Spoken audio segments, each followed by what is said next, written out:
कन्या को रोती देख साधु दुखित हो बोला, हे प्रभु, मुझसे या मेरे परिवार से जो भी भूल हुई हो उसे क्षमा करो। उसके 3 वचन को सुनकर सत्यदेव प्रसन्न हो गए और आकाशवाणी हुई, हे साधु, तेरी कन्या ने मेरे प्रसाद को छोड़कर आई है, इसलिए इसका पति अदृष्ट हुआ है। यदि वह घर जाकर प्रसाद खाकर लौटे तो इसे इसका पति अवश्य मिलेगा। ऐसी आकाशवाणी सुनकर कलावती ने घर पहुंचकर प्रसाद खाया। फिर उसने आकर अपने पति के दर्शन किए। तब वैश्य एवं परिवार के सभी लोग प्रसन्न हुए। फिर साधु ने बंधुओं सहित सत्यदेव का विधिपूर्वक पूजन किया। उस दिन से हर पूर्णिमा व संक्रांति को श्री सत्यनारायण का पूजन करने लगा। अंत में इस लोक में सुख भोग कर स्वर्ग को चला गया। श्री सत्यनारायण चतुर्थोऽध्याय।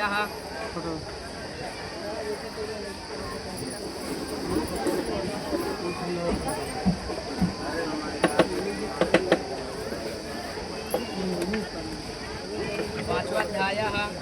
सूत जी बोले,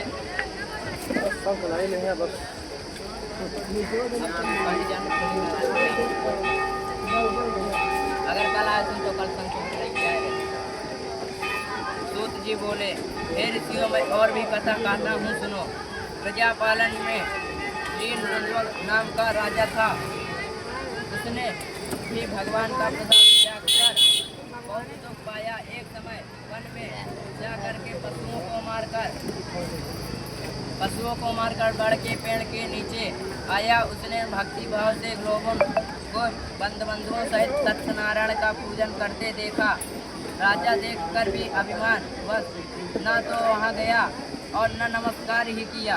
तब लोगों ने भगवान का प्रसाद उसके सामने रखा तो वह प्रसाद को त्याग कर अपनी सुंदर नगरी को चला गया।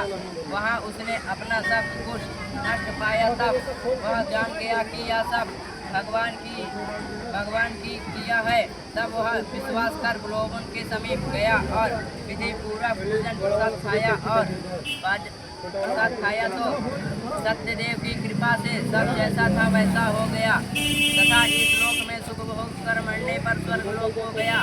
जो मनुष्य इस परम दुर्लभ व्रत को करेगा, भगवान की कृपा से उसे धन धान्य की प्राप्ति होगी। निर्धन धनी होता है, बंधन से मुक्त होकर निर्भय हो जाता है, संतान प्राप्त होती है, सब मनोरथ पूर्ण होकर अंत में वैकुंठ धाम को जाता है। जिन्होंने पहले इस व्रत को किया है उसके दूसरे जन्म की कथा कहता हूँ। वृद्ध सदानंद सुदामा ब्राह्मण सुदामा का जन्म लेकर मोक्ष पाया। उनका मुख नाम का राजा दशरथ होकर वैकुंठ को गया, वैकुंठ को प्राप्त हुआ। साधु नाम के वैश्य ने मोराध्वज बनकर अपने पुत्र को आर्य से छूकर मोक्ष को प्राप्त किया।